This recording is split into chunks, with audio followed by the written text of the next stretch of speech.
RS teaching में आप लोगों का स्वागत है। आज हम लोग पढ़ेंगे क्लास 12th के इतिहास के जो 3 अध्याय जो है उसमें महाभारत के कुछ प्रश्न जो दिया गया है ऑब्जेक्टिव को ही यानी आज हम लोग देखेंगे। तो चलिए, जो 2025 के लिए महत्वपूर्ण होने वाले हैं। तो 1 नंबर क्वेश्चन कह रहा है, क्या महाभारत की रचना किसने की, यानी महाभारत को किसने लिखा था। ठीक है, उसका लेखक कौन थे, क्या वाल्मीकि थे। ठीक है, तो वाल्मीकि जो थे ये जो क्या थे, तो ये महाभारत के नहीं रामायण के लेखक थे। ठीक है, यानी महर्षि वाल्मीकि ने रामायण की रचना की थी और महाभारत की रचना किसने की थी, तो वेद व्यास ने किया था। ठीक है, वेद व्यास ने किया था। चलिए नेक्स्ट क्वेश्चन देखते हैं। कह रहा है कुरुक्षेत्र का युद्ध किसने जीता था। तो कुरुक्षेत्र का युद्ध जो हुआ था तो ये दो समूह में हुआ था। एक समूह का नाम था क्या, पांडव। इसमें 5 भाई पांडव थे। ठीक है, इसमें 5 भाई पांडव थे।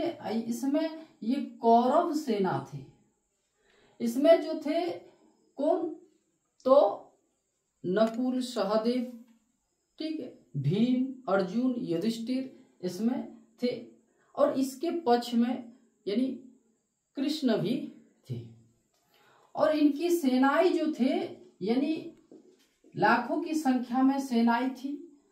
और ये इसका जो प्रमुख जो थे कौन, तो धृतराष्ट्र, क्या धृतराष्ट्र के पुत्र यानी एक पुत्र जो थे यानी कौरवों में आते थे। तो कहा जाता है कुरुक्षेत्र का युद्ध किसने जीता था, तो ये 5 भाई पांडवों ने जीता था। ठीक है, चलिए आगे देखते हैं। कह रहा है हिंदू धर्म के महाकाव्य है। हिंदू धर्म के महाकाव्य क्या है, तो रामायण भी महाकाव्य है और महाभारत भी है। तो आंसर हो जाएगा ए और बी दोनों। चलिए, विश्व का सबसे लंबा महाकाव्य यानी उसमें बहुत सारे अध्याय है, बहुत सारे श्लोक है, बहुत सारे पेज यानी पन्ना है। तो कह रहा है महाभारत की कुल कितने अध्याय थे, तो इसमें अध्याय जो थे यानी जिसको चैप्टर कहते हैं, इसमें 1900 यानी 48 क्या थे, इसमें अध्याय थे। और इसमें श्लोक जो थे, श्लोक कितने थे, 1,02,17 यानी क्या थे, श्लोक थे उसमें। ठीक है, ये श्लोक भी पूछा जाता है।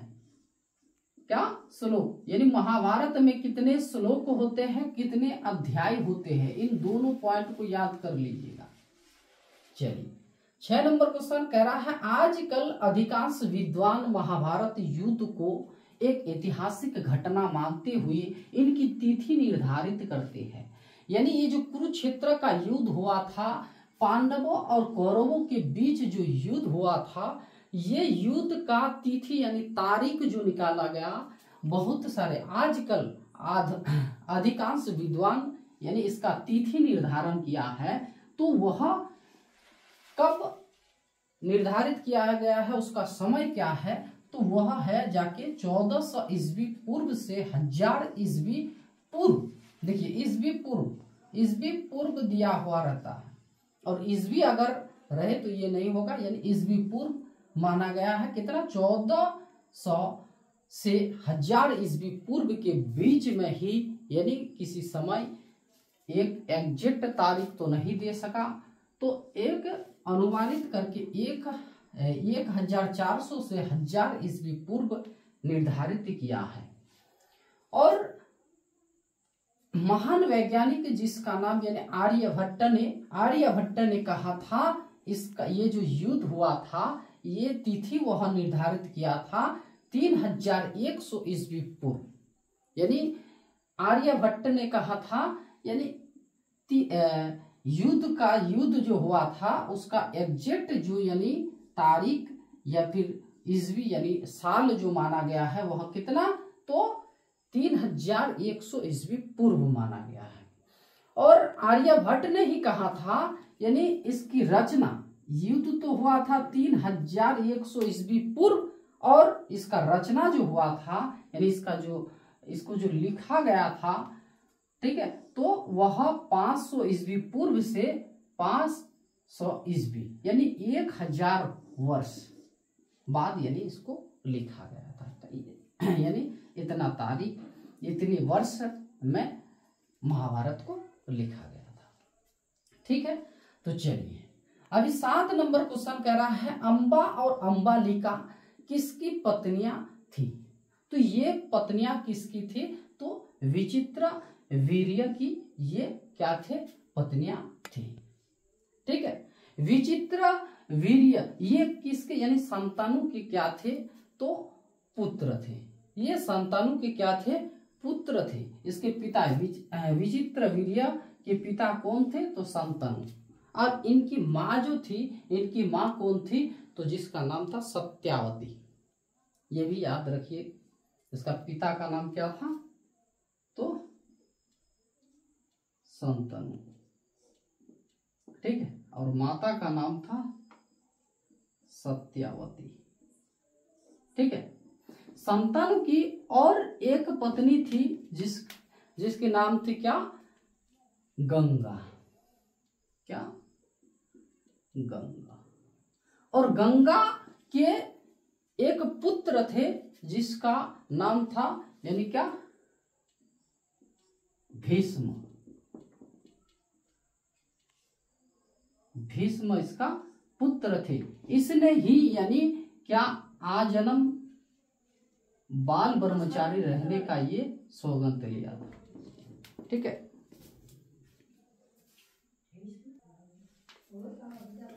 ठीक है, तो भीष्म ही यानी एक प्रतीक क्या लिया था? जो यानी हम बाल ब्रह्मचारी यानी आज जन्म तक यानी क्या नहीं करेंगे? शादी नहीं करेंगे, क्योंकि ये जो संतनु जो थे, इनके पिता यानी भीष्म का भी पिता यही थे, और ये विचित्र वीर्य का ही भी यानी क्या थे? पिता थे।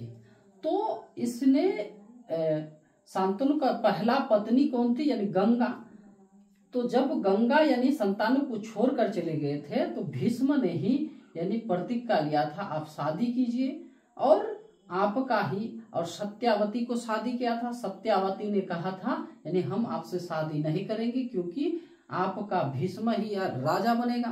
तो भीष्म उसी समय यानी प्रतिज्ञा लिया था, जो यानी हम नहीं बनेंगे, आपका ही पुत्र क्या बनेगा? यानी राजा बनेगा।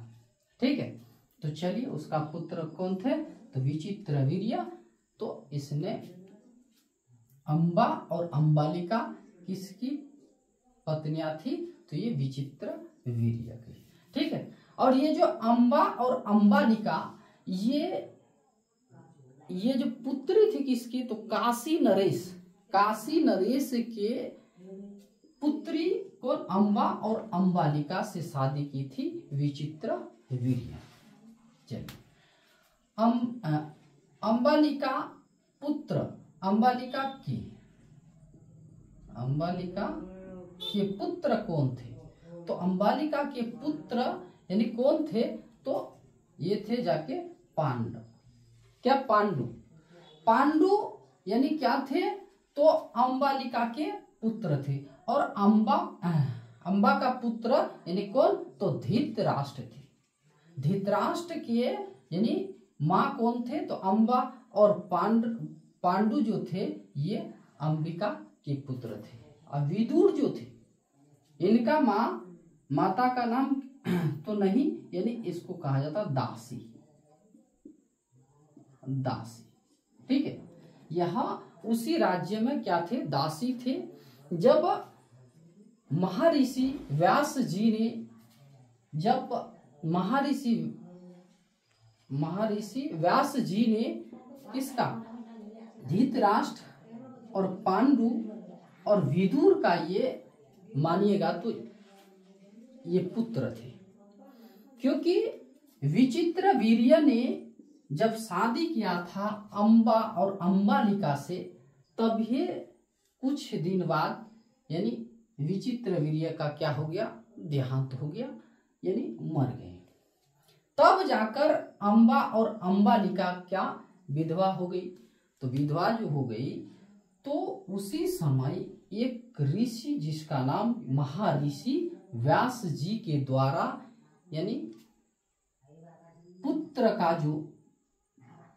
पुत्र को जो जन्म दिया है तो वह थे के धृतराष्ट्र और पांडु और क्या थे, दासी। इसलिए क्या कह रहा है, अंबालिका के पुत्र कौन थे, तो कौन थे, तो पांडु, और धृतराष्ट्र किसका, अंबा, और विदुर दासी। महर्षि व्यास द्वारा उत्पन्न संतान, देखिए महर्षि, तो महर्षि द्वारा उत्पन्न संतान जो किया गया था तो पांडु, धृतराष्ट्र, विदुर, ये सभी। ठीक है, चलिए 10 नंबर, द्रौपदी किसकी पत्नी थी। तो द्रौपदी किसकी पत्नी थी, यानी द्रौपदी के पति का नाम बताइए। तो अर्जुन भी इसके क्या थे, पति थे, नकुल भी थे, सहदेव भी थे, यानी इनमें से सभी। और थे कौन, तो भीम थे और युधिष्ठिर भी थे। ठीक है, तो ये 10 प्रश्न है और इसी अध्याय से आपको और प्रश्न मिलेंगे। ठीक है, तो आज यही तक।